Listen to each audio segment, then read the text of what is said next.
Ibu bapak hadirin sadayana, satu acan simkuring panjang lebar, dipayun orang mengenal dulu dari mana terjadinya tahun Hijriyah.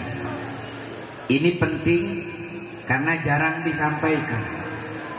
Ibu bapak perlu tahu, masyarakat Arab sebelum Rasulullah SAW lahir sudah mengenal bulan-bulan yang kita kenal hari ini. Muharram, Safar, Rabiul Awal, dugi ka Dzulhijjah. Masyarakat Arab sebelum Sayyiduna Muhammad lahir sudah memakai penanggalan ini, Pak.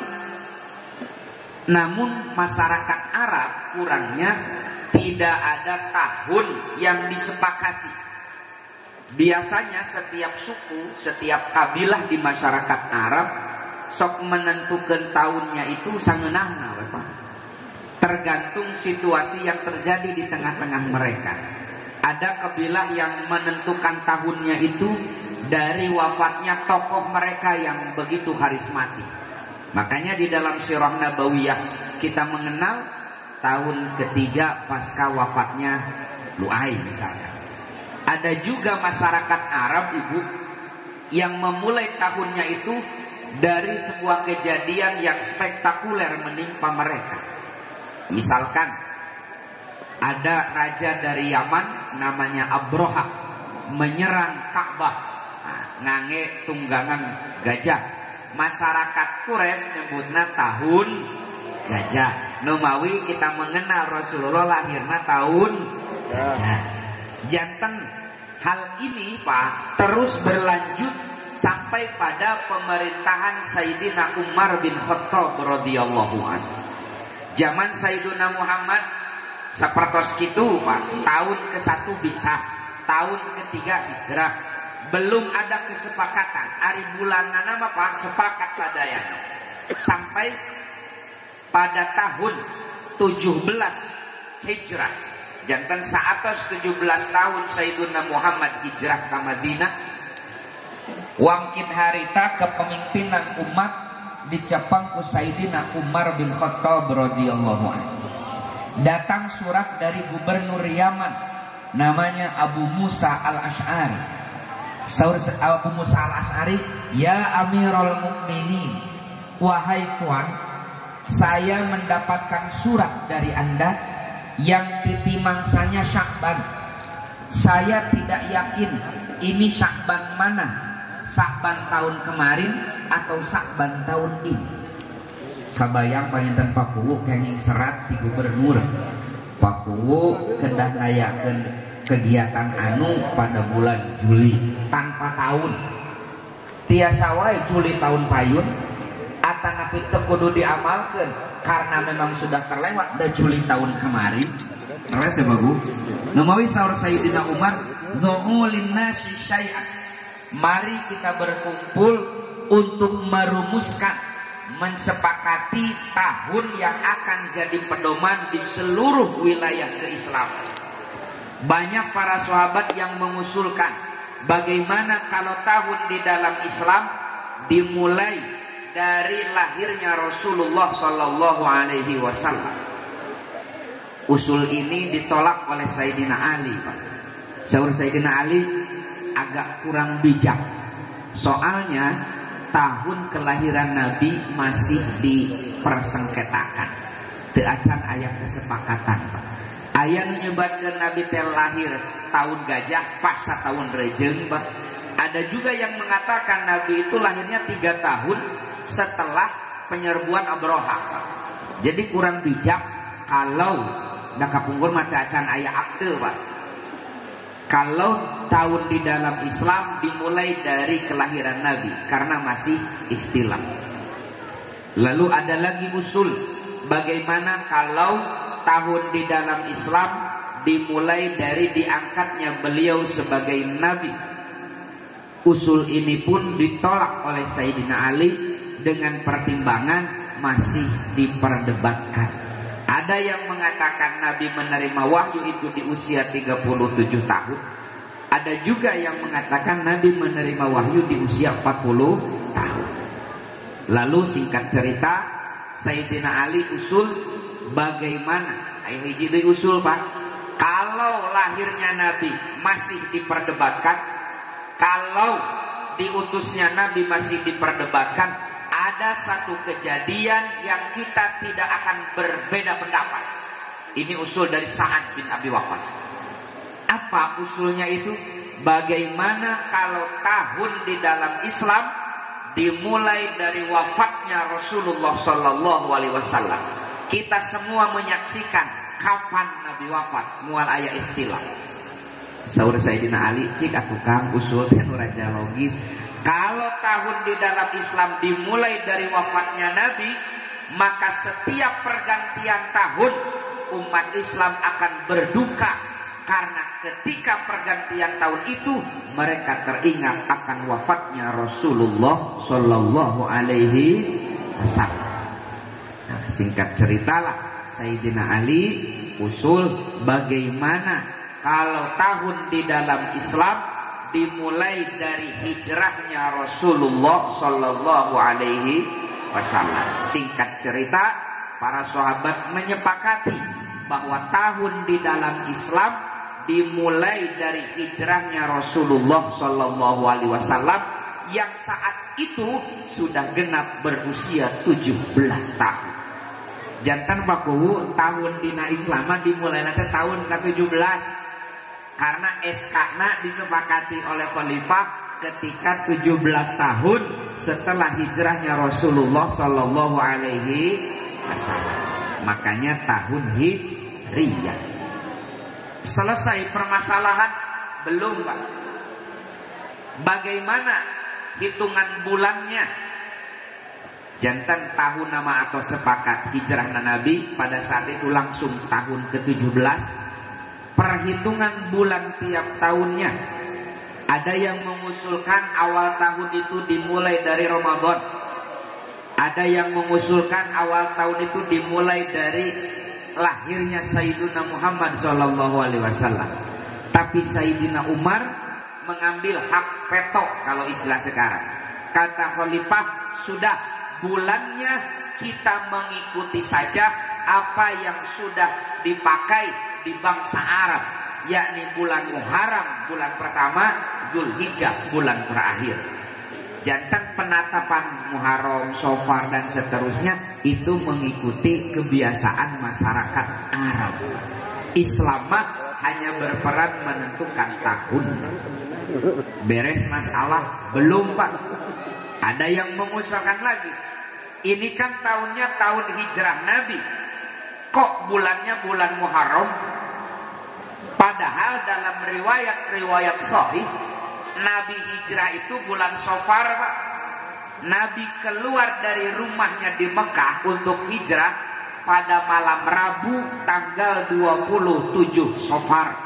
Pami saur urang mah rebo wekasan, Pak. Masuk aya rebo wekasan di dieu. Tah Nabi teh hijrah ke Madinah, keluar ti bumi teh malam rebo wekasan tanggal 27 Safar. Nabi istirahat 3 hari di Gua Thur. Tanggal 1 Rabiul Awal Nabi melanjutkan perjalanan ke Madinah. Sumping ke Madinah 12 Rabiul Awal.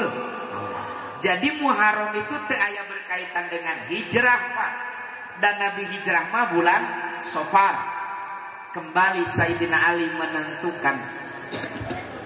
Kata Sayyidina Ali, meskipun Nabi hijrah pada bulan Rabiul Awal, tapi niat Nabi untuk hijrah sudah timbul pada bulan Muharram.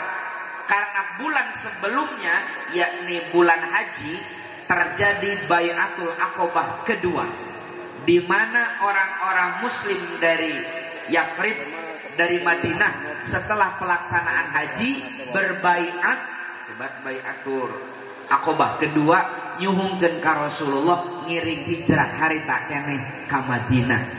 Namun Rasul teu acan ayawi di nu maha suci teu ngiring hijrah.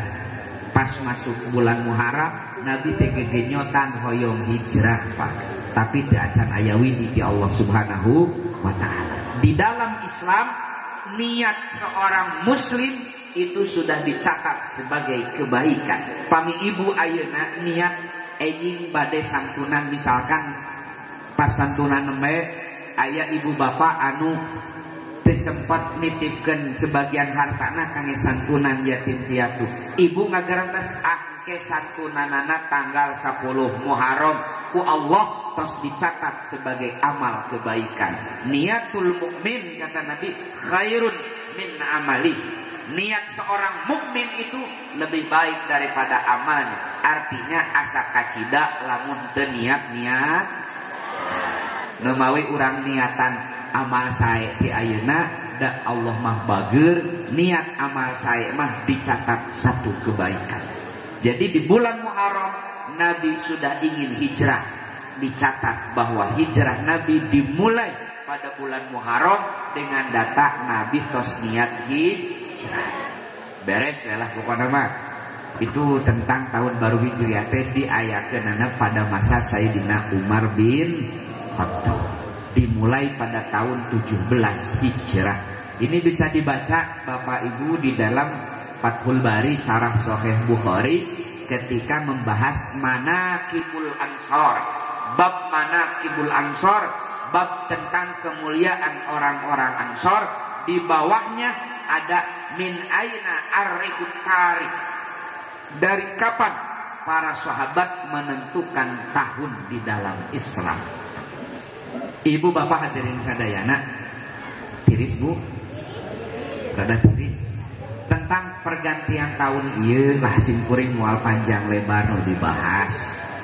Simkuring bade ngajak sadaya supados sadar ternyata Pak, urang sebagai manusia tidak bisa lepas dari satu fakta. Fakta itu adalah waktu. Kita sebagai manusia Ibu tidak bisa lepas dari yang namanya waktu. Waktu itu ada dua Pak. Satu waktu yang telah berlalu, yang tinggal sejarah atau histori. Dua waktu yang akan datang, itu masih misteri. Jadi tema kita kali ini, mari kita melihat bagaimana agama kita yang mulia menuntun kita umatnya untuk meninggalkan sejarah dan mempersiapkan masa depan. Kenapa masa depan harus disiapkan? Bilih ayah ibu bapak nu sepuh protes, jangan ulah ngebahas masa depan. Abah mages masa bodoh. Pak, Ibu, kita sebagai umat Islam yakin akan ada hidup sesudah mati, akan ada akhirat sesudah dunia. Masa depan kita masih panjang sampai ke akhirat kelak Pak. Perkawisahan maot tipayun eta mah kumaha absenan. Biasa ibu-ibu tipayun abdi paneuri maot. Atanapi dibalikeun abdi paneuri ibu ti heulah. Sadayana ge bakal. Yang pertama sejarah. Sejarah itu ada dua Ibu. Satu sejarah yang given, dikasih oleh Allah tanpa kita pesan terlebih dahulu Pak. Terima jadi. Sapertos urang lahir dari keluarga saha, suku bangsa urang naon, warna kulit kita bagaimana, bahasa kita macam apa, itu adalah sejarah kita yang kita tidak pesan kepada Allah. Langsung terima jadi. Laras tebu? Atanapi aya ibu-ibu mah kapungkur nuju dina patuangan sepuhna pesan ka Gusti Allah hoyong lahir di RT 0 hiji. Aya moal Pak? Enggak ada.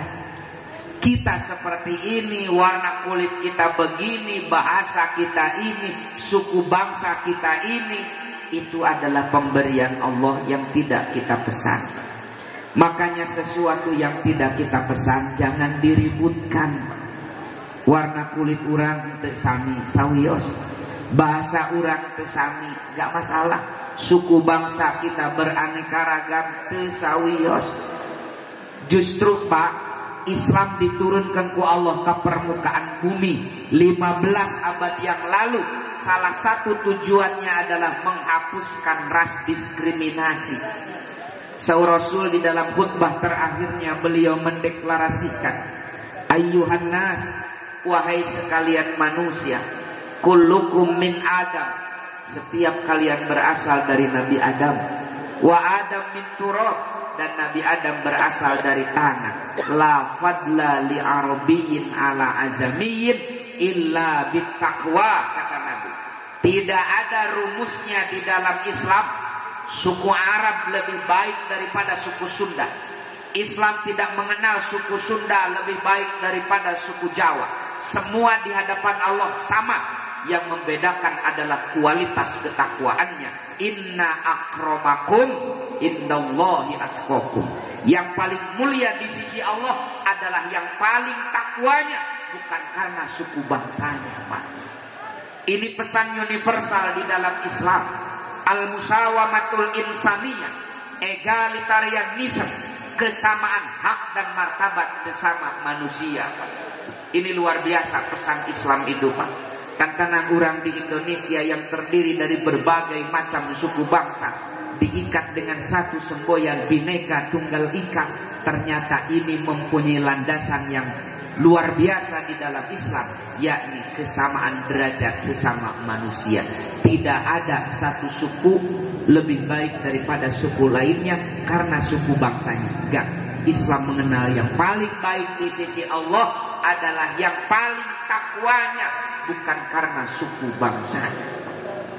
Tapi ibu bapak, sok sanaos urang teu pesen ka Gusti Allah supados urang lahir di Indonesia. Kita patut bersyukur Allah jadikan kita bagian dari bangsa Indonesia. Ibu-ibu bingah jantan orang Indonesia. Pak paling dia marepe aya ibu-ibu. Gening melempem. Tunu, ibu bersyukur jantan orang Indonesia. Kunaon bersyukur? Tah iya masalahna baku. Ibu bersyukur jantan orang Indonesia nya bersyukur. Kunaon bersyukurnya luka. Makanya kata Al-Quran, wa amma bi ni'mati rabbika fahadis.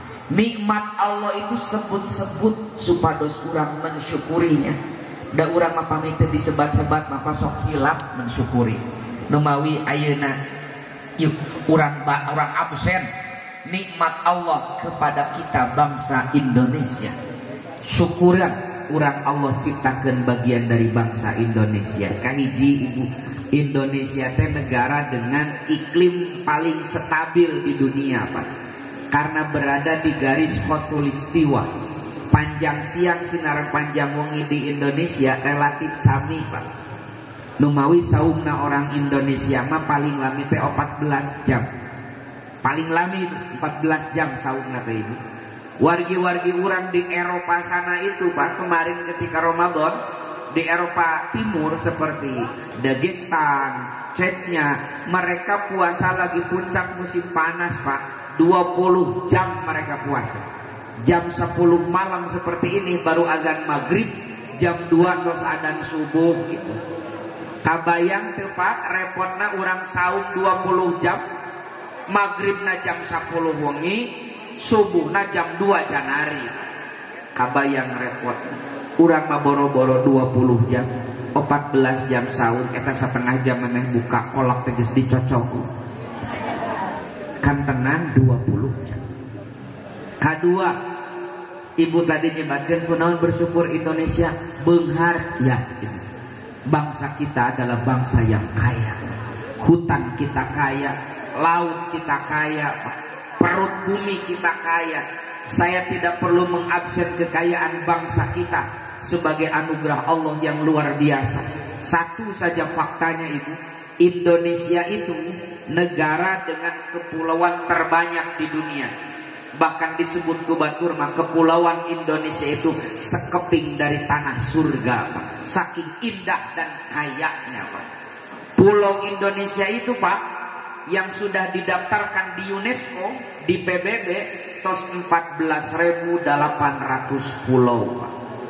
Acan didaftarkan Pak Pulau Gadung jeung Pulau Gebang. Tambah 2 berarti.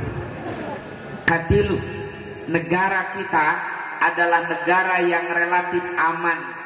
negara yang relatif aman. Saya pernah menyampaikannya waktu di Kang Ajengan Nurdin tahun 2019 awal saya mengikuti seminar internasional. Salah satu pematerinya adalah Syekh Adnan Al-Afyuni, mufti Syafi'iyah dari Damaskus, Syria, penulis kitab Al-Alaqah Bainad Din wal Watan. Setelah selesai seminar kita ngobrol. Kata beliau, di mana? Bahasa urang. Saya dari Indonesia.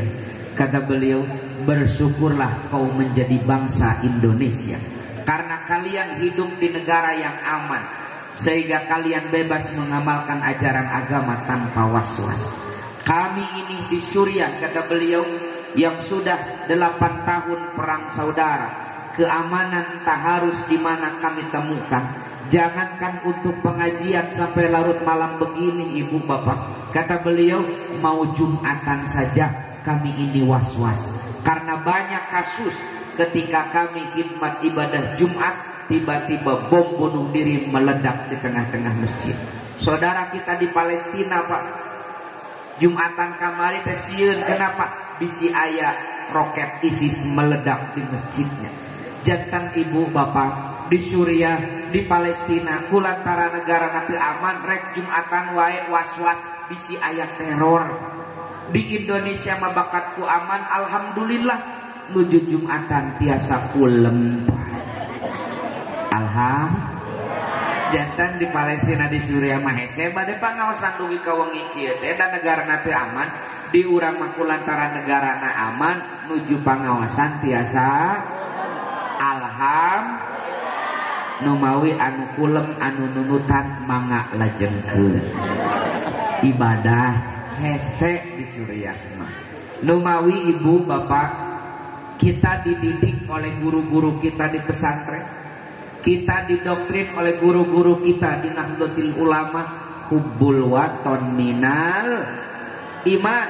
Cinta tanah air bagian daripada iman, Pak. Ini penting kita ulang-ulang. Di tahun baru Hijriah ini, mari kita melihat bagaimana Islam mengajarkan kepada kita untuk meninggalkan sejarah. Kenapa, Pak? Salah satunya ini, menjaga tanah air yang kita cintai ini. Di agama kita, khusus di kalangan pesantren di Nahdlatul Ulama, cinta kita terhadap tanah air itu bagian tak terpisahkan dari keimanan kita. Artinya mustahil kita bisa beriman, tak mungkin kita bisa mengamalkan keislaman kita tanpa punya tanah dan air. Saya tanya sama ibu bapak, tiasa hirup di awang-awang tanpa tanah dan air? Calangap gue juga tongeret. Tiasa mual, Pak. Di tanah Indonesia kita berpijak, tanah Indonesia tempat kita sujud, air Indonesia yang kita minum, dengan air Indonesia pula kita bersuci. Makanya menjaga tanah air adalah modal utama untuk merealisasikan keimanan dan keislaman kita. Nusantara ini ibu bapak, dari Sabang sampai Merauke adalah sajadah panjang kita untuk sujud dan mengabdi kepada Allah. Kalau kita mencintai Allah, maka cintailah tempat sujud kita kepadanya, yaitu Indonesia. Pilih pangintenan sok aya pangasada aya nama seueur nu ngaragukeun naon nu katampi ku urang ti sepuh, naon nu katampi ku urang ti guru-guru urang, Pak. Masyarakat, Pak, kan kapungkur zaman urang mah ngawas teh qiraatul kutub, Pak, maca kitab. Ta ayeuna mah masyarakat natos modern jadi qiraatul YouTube. Dina YouTube banyak, dina YouTube itu, Pak, nu ngaragukeun apa yang kita terima dari guru-guru kita, Pak. Nah, masalah bid'ah lah, masalah naon pamikiran-kirang nama mataktika cacapekeun, Pak. Misalkan tentang cinta tanah air, dalilna cinta tanah air teh ti dituna kusim kuring dieureyan lain ti dituna mang macan kaditu. Ya. Sok gerak pangarsada sagala teh urang aya di dia sepusung kene tahlilan. Tujuhna aya kene. 40na aya kene. natus aya, haol aya, tah saur batur mah eta teh eueuh ti dituna, eta teh bid'ah. Bahkan sok seueur nu nyarioskeun cenah tahlilan 7na 40na teh ti Hindu Buddha. Sok aya nu nyarios kitu. Kusip kuring diheureuyan, saya itu dari kecil sufi, suka film India. Dari puluhan film India yang saya lihat, asa can pernah nemposi Amitabh Bachchan tahlilan. Kalau betul tahlilan 7 hari 40 hari itu dari Hindu Buddha, dina film India kudu aya Pak. Da genre film India itu mengangkat tradisi Hindu. Ternyata tidak pernah ada. Berarti lain ti Hindu Buddha. Lalu saya baca satu kitab kecil pemirsa, ditulis oleh gurunya Imam Bukhari, Imam Muslim At-Tirmidzi, namanya Imam Ahmad bin Hanbal, murid dari Imam Syafi'i radhiyallahu anhu. Imam Ahmad nyerat hiji kitab judulnya Az-Zuhd. Di sana beliau meriwayatkan sebuah asar. Saur Imam Ahmad bin Hanbal, hadatsana Hasyim bin Qasim. Abdi nampi riwayat tipun guru Hasyim bin Qasim. Hasyim bin Qasim nampi ti gurunya Sufyan Ats-Tsauri. Sufyan Ats-Tsauri nampi ti guru nadi Taus. Imam Taus itu Pak kibarut tabi'in, tabi'in senior, wafat di Mekah tahun 106 Hijriah. Beliau berguru kepada lebih dari 50 sahabat Nabi. Saur Imam Taus, innal mauta yuftanuna fi kuburihim sab'an. Kalau orang mukmin wafat, Allah akan uji dalam kuburnya selama 7 hari pertama. Wa innal munafiq arba'ina sabahan. Dan sesungguhnya kalau orang munafik wafat, Allah akan uji dalam kuburnya selama 40 hari pertama. Fakanu yastahibbuna ayyun ama anhum tilkal ayyam. Tabi'in nu nyarioskeun. Oleh karenanya kita senang bersedekah makanan di hari-hari itu, 7na 40na yang pahalanya dihadiahkan kepada si mayit. Eta aya geuning teh dituna ti tabiin soleh Pak sanes ti Hindu Buddha. Atuh teresep tahlilan makali ulah seneng galeuh teu seneng teu kenging. Beres kan urang mah laras teh Ibu. Ieu Pak jangan dikira ayeuna urang memperingati tahun baru Hijriah kieu Pak. Jangan dikira ieu teh tidak lepas dari kritikan saudara-saudara kita Pak. Tingali geura dina YouTube Pak. Ada orang yang mengatakan nu memperingati tahun baru Hijriah teh bid'ah, eueuh teh dituna nurutan orang kafir. Eta aya Pak.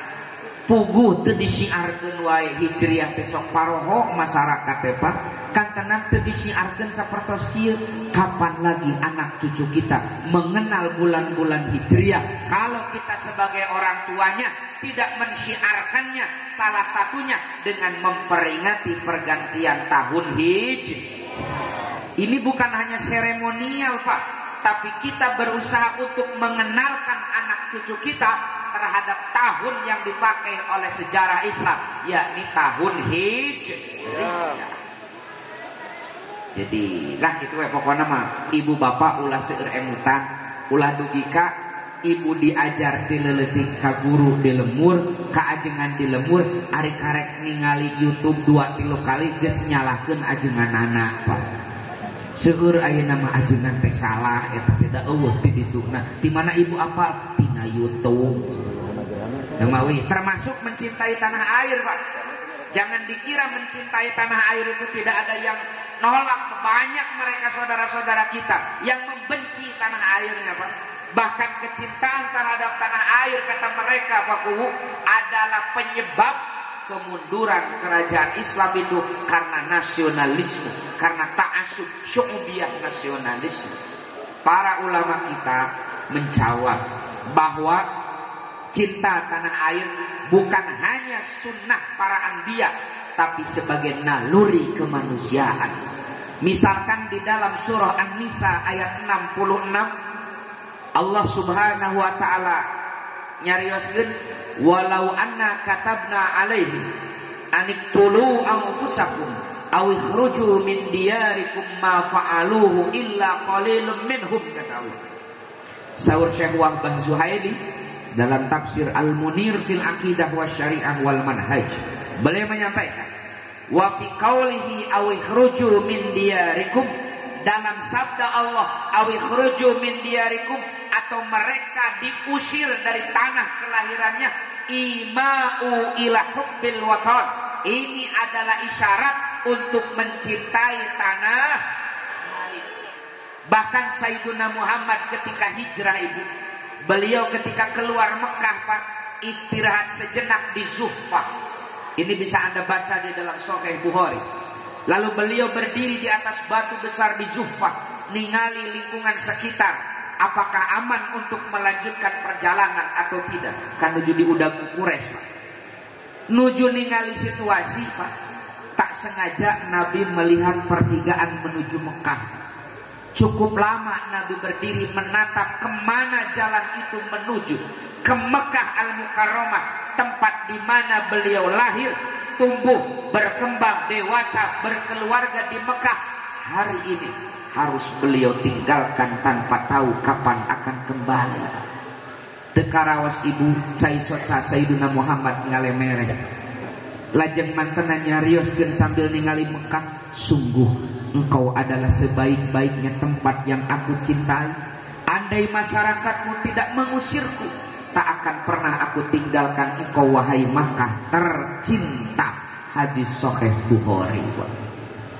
Lalu Allah menurunkan Jibril membacakan jawaban Allah untuk kesedihan Sayyiduna Muhammad meninggalkan Mekah ketika hijrah. Kata Allah, innalladzi faradha alaikal Qur'an laradduka ila ma'ad. Surat Al-Qasas ayat 85. Muhammad bagi ulah leutik hate, Allah yang telah mewajibkanmu, Allah yang telah memerintahkanmu mengamalkan Al-Quran, salah satunya hijrah, akan segera mengembalikanmu ke Mekah Al-Mukarramah. Engke ge mulih deui bager ulah sedih. Kata Al-Imam Ismail Haqi Al-Hanafi dalam tafsirnya Ruhul Bayan, beliau memberikan catatan begini, Pak. Wa fi tafsiril ayah isyaratun ila anna hubbal waton minal iman. Dari tafsir ayat ini ada isyarat bahwa mencintai tanah air bagian daripada iman.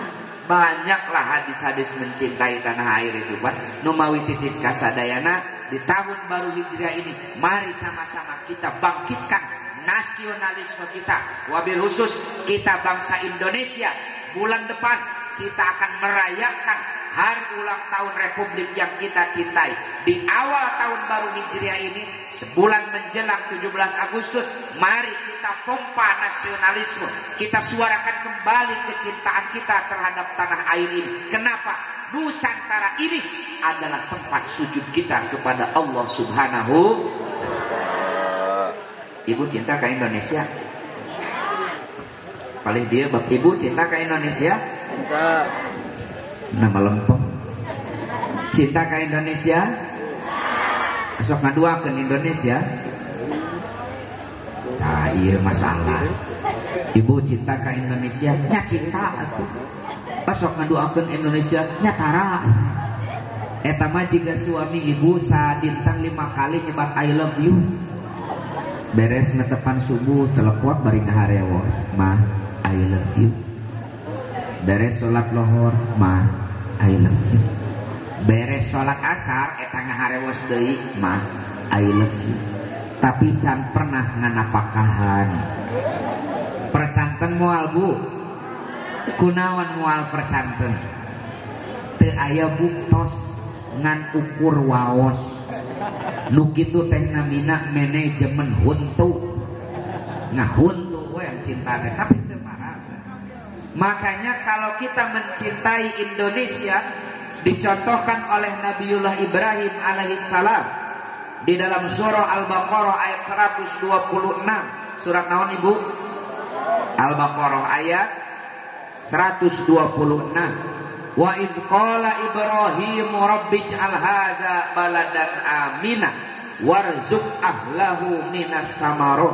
Saur Nabi Ibrahim, ya Allah, jadikan negeri ini negeri yang aman dan limpahkan kepada penduduknya rizki dari beraneka ragam tumbuhan.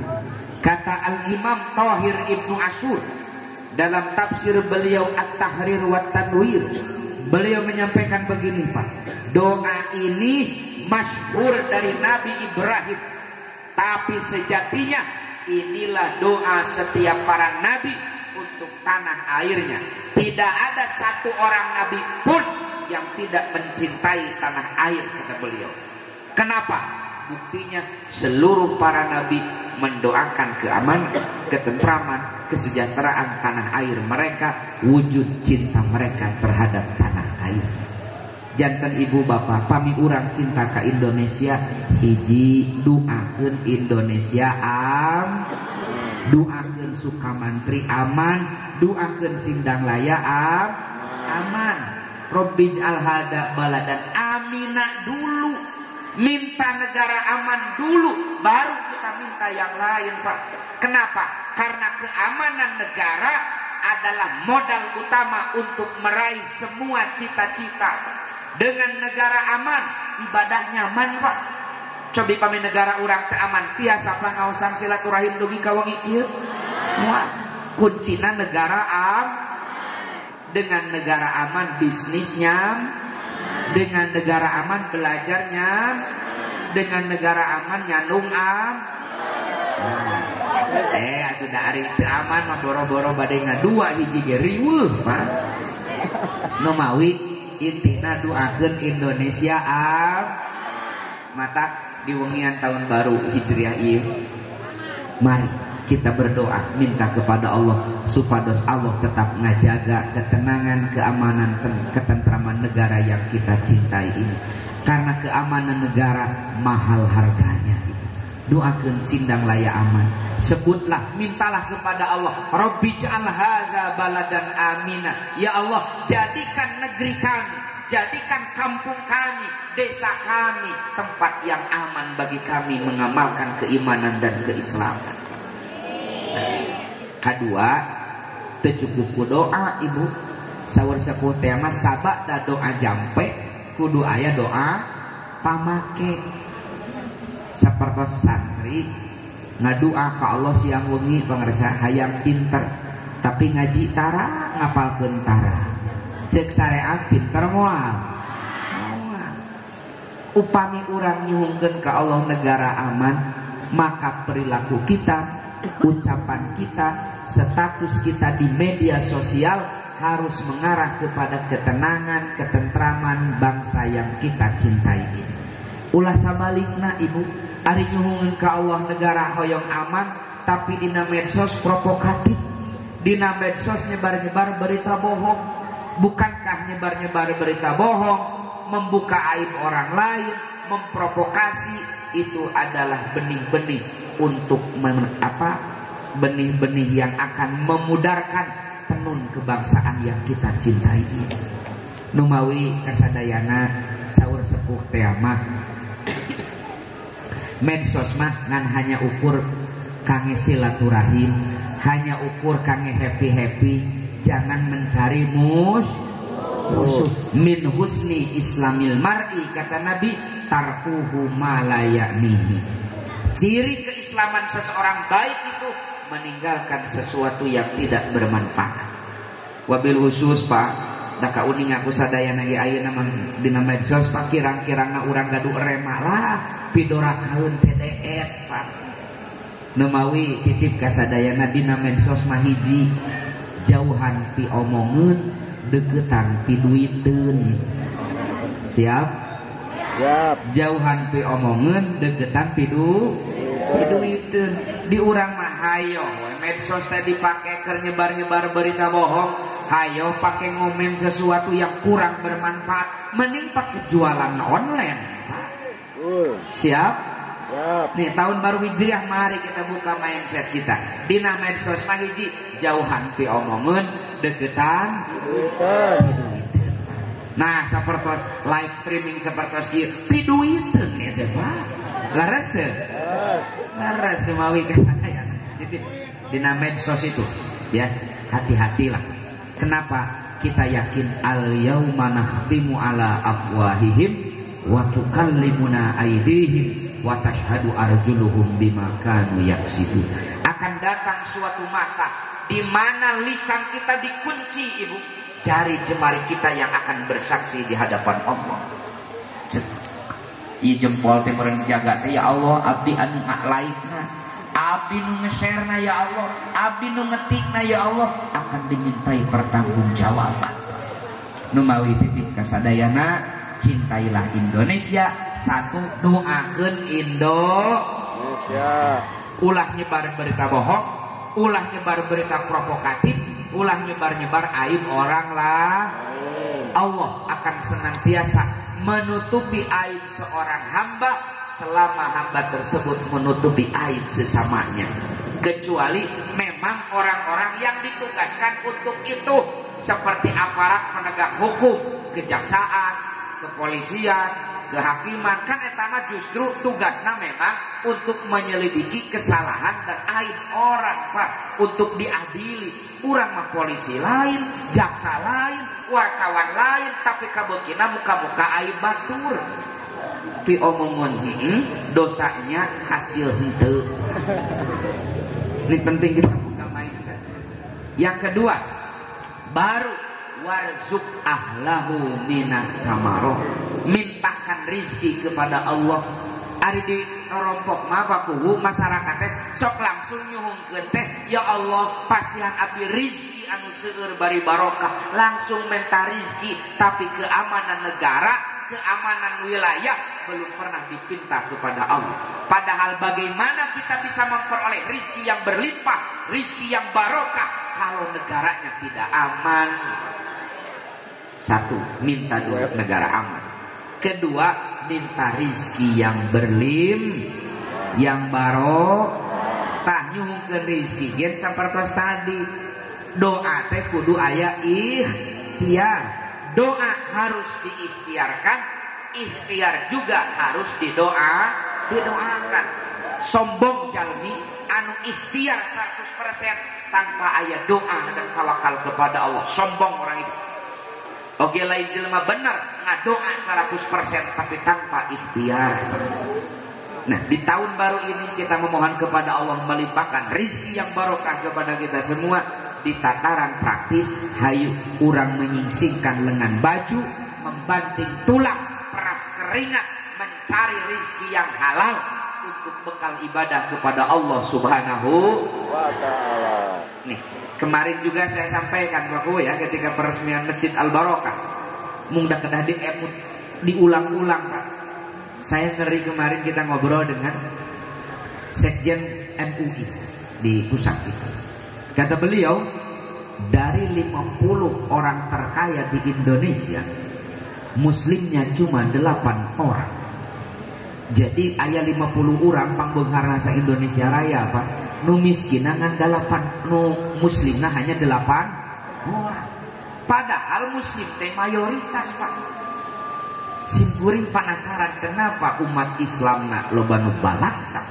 Setelah beberapa catatan, memang karena etos kerja umat Islamna anu letoy, etos kerja anu lemah.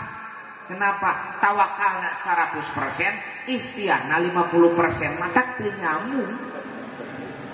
Ini penting. Digali ternyata ada satu tulisan pemirsa ditulis oleh ulama internasional namanya Syekh Muhammad Al-Ghazali dari Al-Azhar. Beliau menulis satu kitab kecil judulnya At-Tariqu Minhunna. Di sana disampaikan kenapa mayoritas umat Islam di Indonesia berada di bawah garis kemiskinan. Satu, kata beliau, karena selama ini narasi yang sering disampaikan kepada umat tentang sosok uswatun hasanah, sosok teladan terbaiknya yakni Sayyiduna Muhammad balangsa. Sok geralah sering didugikeun Rasulullah mah sering ngaganyel patuanganan aku batu karena lapar tidak ada makanan. Nabi mah acuk nage aya tamalan, Nabi mah damis nage ngagaralem tilas palapah korma, dakulem nabi na palapah korma. Itu kan yang sering disampaikan. Sehingga umat Islam teh betah miskin deh, Pak. Kenapa? Nurutan Rasulullah. Aya deui hadis-hadis salah dipahami, Pak. Misalkan hadis sahih Bukhari Muslim, saur Nabi, orang miskin akan masuk surga 500 tahun lebih dulu daripada orang kaya. Palingan termotivasi miskinnya pasti tersemang kunaon miskin hoyong lebat surga pampayunan. Saleuheung mun asup surga bener kumaha di alam dunya balangsa, di akhirat neraka. Naudzubillah min. Laras teh Ibu? Para ulama berjuang menerangi umat dengan hartanya. Jangan lupa para agnia juga berperan menerangi umat dengan hartanya. Ilmu jeung harta kan saur Nabi la hasada illa fisnaten. Hasud teh meunang dina dua hal. Hiji, urang iri kajalmi anu ku Allah dipasehan ilmu, kemudian ilmunya dianggo menerangi umat sehingga umat apal halal haram, apal ulah jeung kudu urang teh ningali ka para ajengan pangarsa sayyiduna al-mukarramah menerangi umat dengan ilmunya. Hayang abdi ge kitu menang Pak iri kitu. Kadua menang iri teh kajalmi nu ku Allah dipasihan harta, kemudian hartana dianggo untuk pemberdayaan umat, dianggo untuk mensejahterakan masyarakat. Aya misalkan masyarakat anu terlilit di Tasik mah aya namina teh Bang Sila. Oh di dia mah emoknya. Beda saeutiknya. Bang aya anu terlilit Bang Emok kan di Tasik mah bangsa terus parah. Banyak keluarga yang cerai gara-gara itu. Asetna ieu tah lamun aya agnia mah atuh dipanggil sabaraha hutang ka Bang Emok sekian dilunasan ulah minjem deui kan betah raos kami anu kitu raos. Makanya saya kan di komisi fatwa di MUI saya pernah didatangi oleh beberapa ketua MUI kabupaten tertentu. Saya atuh da di komisi fatwa teh ngaluarkeun fatwa atuh jelas na Bang Emok teh haram, Bang Emok teh anu karunya masyarakat kusin kuring dikit jampilah pangarsa eta. Tapi abdi naon tos aya solusina teu acan. Misalkeun di Sindang Laya teh dipatwakeun Bang Emok haram, ulah minjem ka Bang Emok merugikan. Kaman atuh tuh ka BPD, tuh ka desa nak minjem mah moal aya bunga nu mencekik. Siap gitu kalah seuri pangarsa. Ya, da Islam mah solutif. Islam tidak akan melarang sesuatu kecuali sudah ada solusinya, Pak. Islam mengharamkan zina, aya solusina nu halal, nikah. Islam mengharamkan khamr, minuman keras. Islam menyediakan solusi nu halal, susu, kopi, teh manis, teh kotak, teh sisri, teh idil, idah, teh iwin, teh imas, loba. Jadi Islam mah ieu haram tak halal gitu. Teu bisa haram. Eueuh, moal apa? Mantap ka Bang Emok haram, ka mana atuh? Teuing. Itu gak solutif. Nu mawi pangarsa. Salah satu pengentasan anak dengan manajemen zakat yang produktif pangarsa. Cobi pami di Sindang Laya ieu aya 10 misalkan 20 anu zakat malna. Saurang zakat malna 20 juta misal. Biasana kan urang pami zakat mal sok dibagikeun pangarsanya. Bagikan amplopan 20.000 beak. Memang nu miskin hirupna sapoe eta. Kan aya UPZ di desa itu bukan hanya mengelola zakat fitrah, zakat mal juga kelola. Misalkan ti 20 urang eta 50% tina zakat teh bagikeun sok. Nu 20 bagikeun bisi jadi fitnah. Nu 10 kempalkeun di UPZ desa. Kabayang teh 10 juta teh saurang kali 20. UPZ desa punya uang umat 200 juta. Kumaha? Di mana kan dia tina zakat mal, Pak. Teu aya nu zakatna. Berarti balangsa kabeh urang dieu. Piraku tina 5 dusun anu zakat mal. Pastilah aya nu zakat mal laras teh makarsa.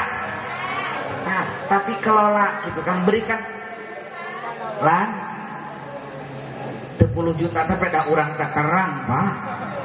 Cobi ku pamiku para ustad di data pangarsa, UMUI dikelola nu zakat para muzaki cek zakatna emang sabaraha setahun abdi. Saya itu kemarin pernah Pak di satu daerah, teman saya itu kemarin abdi ngetang zakatanana pangersa 63 miliar.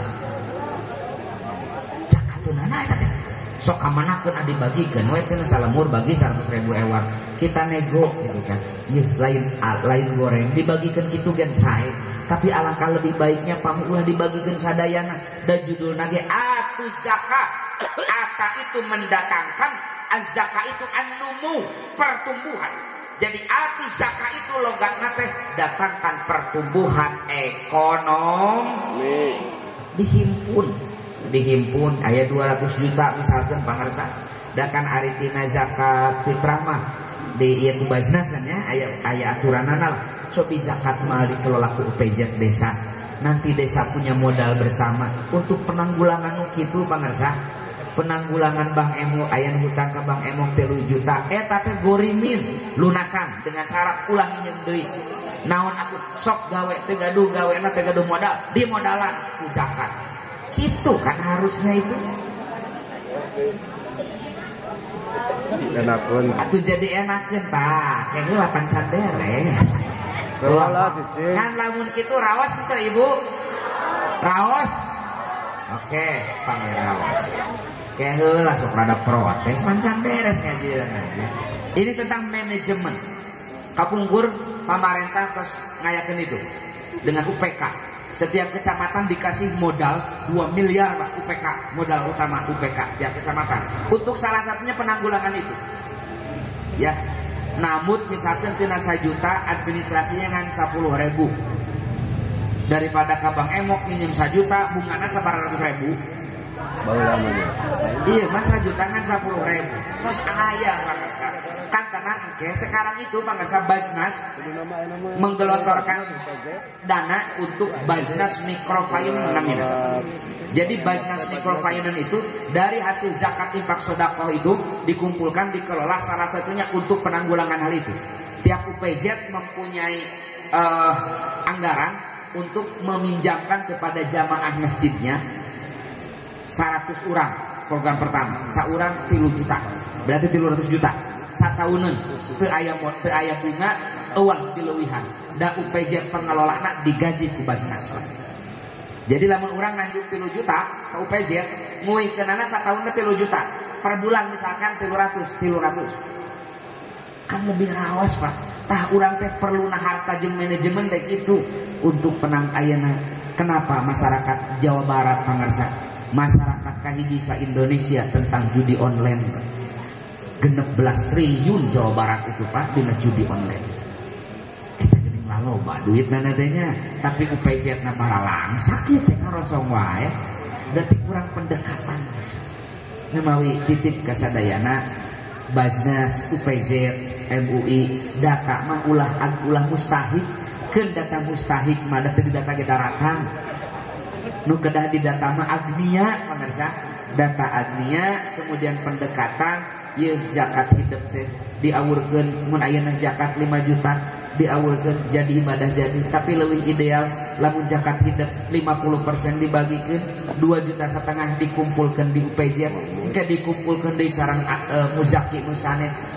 Kita punya dana umat untuk penanggulangan masalah-masalah sosial seperti itu. Ke depan kita harus bisa seperti itu. Ya. Nu kadua, ngarahoyong pengharmat hiji usaha, kadua mentalna ulah mental orang miskin, tapi kudu mental orang kaya. Mana mental orang kaya? Kata Nabi, al-yadul mulya khairum min yadi sufla.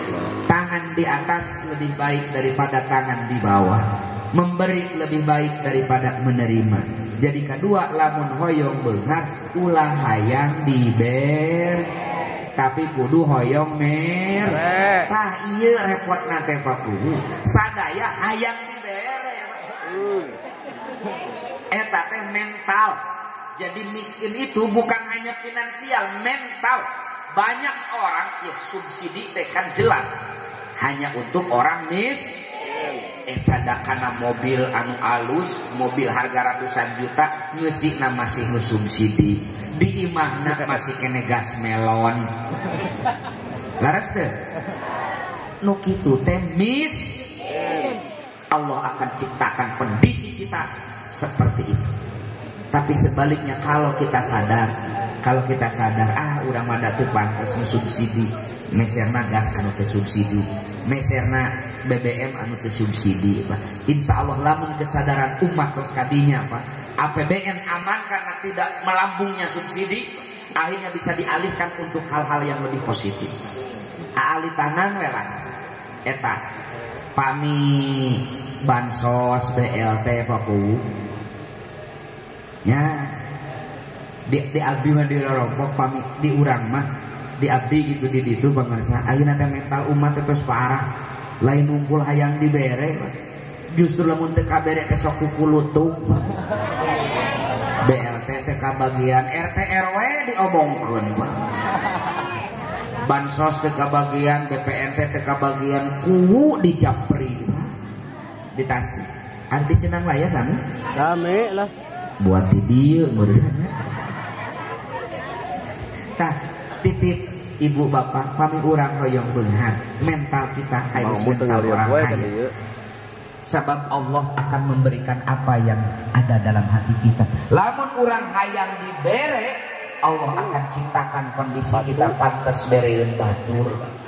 Tapi sebaliknya kalau kita ingin memberi orang, Allah akan bukakan pintu-pintu rizki dari berbagai arah. Lamun aya nu mere, alhamdulillah. Lamun teu aya oge, teu ngaharepkeun ieu kan betah. Leres teu? Di urang mah sabalikna, dina hate hayang dibere tapi eueuh nu mere. Eta teh teu dunya teu akhirat, dosa heueuh cair teu. Nih, di tahun baru ini mari kita merubah mental. Merubah dua ulah hayang diber. Mere. Gak banyak lah yang ingin saya sampaikan. Terus saja melakukan lah intinya tahun baru ya kedua itu Pak. Mari kita sama-sama ngarobih mental orang, mental umat harus kita arahkan kepada yang lebih baik. Hiji, motivasi umat Islam supaya rajin bekerja keras, karena kerja keras itu adalah ibadah yang luar biasa. Bahkan kata Nabi, man talaba dunya halal, siapa orang yang mencari harta dengan halal, istighfafan anil masalah, agar terhindar dari meminta-minta kepada orang, jaa yaumal qiyamati wa wajhuhu kal qamar lailatul badri. Kelak di hari kiamat Allah akan bangkitkan dia dengan wajah berseri-seri seperti bulan purnama, ciri Allah ridho kepadanya. Muka dua, yuk urang latih mental umat supados menjadi mental aliyatul ulya, tangan di atas, ulah jadi mental tangan di bawah. Kasawutina ta'limul muta'alim kayak gitu. Penyebab kefakiran, penyebab kemiskinan salah satunya hayang diber. Lain hayang men. Memawi mudah-mudahan lah Allah Subhanahu wa taala masih hidayah taufik inayah ke urang sadayana agar bisa mengisi tahun baru ini dengan yang lebih baik daripada tahun kemarin. Ulah seueur bisa ingin ditaruhkeun naon cenah penting pengajian tahun baru teh. Hiji, urang kudu kerja keras. Dua, harus menjadi tangan di atas. Prinsip kita seperti itu. Kerja keras dan jadi tangan di atas. Untuk apa? Khairun nas anfa'uhum linnas. Manusia terbaik adalah manusia yang paling bermanfaat bagi manusia lainnya. Meskipun hiji deui lah, meskipun dina Islam disebutkan dina hadis, ajaban li amril mukmin. Sungguh mental orang beriman itu menakjubkan. Lamun beunghar syukur alus, miskin sabar oge alus. Tapi kata Imam An-Nawawi, meskipun kaya syukur bagus, miskin bersabar juga bagus, ayyuhuma afdal, mana yang lebih bagus? Kata para ulama, kaya bersyukur lebih baik daripada miskin bersabar. Satu, orang miskin bersabar baik, tapi kebaikannya hanya untuk dirinya. Tapi orang kaya yang bersyukur, orang kaya nusok meremawe kanu sanes baik, dan kebaikannya bukan hanya oleh dirinya tapi dirasakan oleh masyarakat sekitar. Kedua, orang kaya yang bersyukur telah lolos ujian, terbukti bisa mikul amanah berupa harta kekayaan sebagaimana yang dikehendaki Allah. Tapi anu miskin bersabar belum tentu bisa bersyukur ketika Allah uji dia dengan kekayaan. Masih emut keneh salah bapak keur miskin mah deket ke Allah, tapi dibere kebenaran lupa daratan. Kata orang kaya yang bersyukur telah lolos ujian, diuji dengan harta kekayaan. Kange anu tos berusaha 100%, usaha dugul nyawa cipari basana, tapi masih keneh berada di bawah garis kemiskinan, ulah alik mana da urang mah kawajibanana usaha ngan anu pika sebeleum mah usaha ngedul hate hayang dibere, kemudian nganggap bahwa miskin teh takdir. Kunaon miskin takdir Allah? Bohong. Ya. Bohong. Allah telah memberi kita otak, Allah memberi kita anggota badan, Allah memberi kesehatan kepada kita. Lamun teu digunakeun semaksimal mungkin, tong nyalahkeun Gusti Allah, tong nyalahkeun takdir keadaan urang miskin. Jika urang teu damang merasa kunaon teu damang takdir, aku lawan berarti ngalawan takdir. Kan jelema kieu eta teh. Justru urang teu damang berobat, urang teu damang takdir, urang berobat oge tak. Kita berpindah dari satu takdir ke takdir yang lain yang lebih baik. Orang lamun menganggap kemiskinan itu takdir, maka keluar dari kemiskinan dengan kerja keras pun adalah takdir Allah. Kita berpindah dari satu takdir ke takdir lain yang lebih baik. Mudah-mudahan sekali deui di tahun baru Hijriah ini kita bisa merubah mindset kita. Umat Islam kudu beung, umat Islam kudu beung. Ngarah beunghar hiji usaha, kadua ulah toma, ulah hayang dibe. Pemerintah sinaran masyarakat harus bergandengan tangan seia sekata. Pemerintah menyiapkan program untuk kemandirian dan ketahanan pangan. Kita sebagai masyarakat, mari kita siapkan kerja keras, kita siapkan mindset yang benar agar bisa kerjasama untuk mengelola negara kita yang kita cintai. Sakit pun tiasa kabeh hatur lah ibu, ngapunten narada serius dan memang kudu serius Pak. Soalnya tahun baru ini adalah tahun di mana kita punya kesempatan untuk bangkit. Salah satunya bangkit dalam bidang ekonomi. Kita sedang melawan satu hal yang mengerikan Pak, ketahanan pangan sekarang itu. Yang mengancam dunia itu adalah kelangkaan pangan. Kelangkaan pangan. Mudah-mudahan sekali deui siap beunghar. Hiji urang kudu usaha, kadua ulah hayang diber. Catat, beunghar bersyukur lebih baik daripada miskin hoyong membaik, hoyong lebih baik.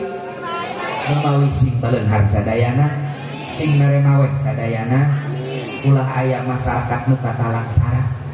Ngeri saur Nabi, tidak akan mencium baunya surga orang yang tidur dengan kenyang, sedangkan tetangganya citra, terang citra, beuteung ricit pangon bental. Mual nyium baunya surga, sing merengaweh. Semakin kita berbagi, semakin banyak yang kita miliki. Wabil khusus di bulan Muharram ini, bulannya orang yatim, bulannya anak-anak yatim. Mari kita berbagi dengan mereka yang kurang beruntung seperti kita. Hadanallahu wa iyyakum ajmain, wallahul muwaffiq ila aqwamit thoriq. Wassalamualaikum warahmatullahi wabarakatuh.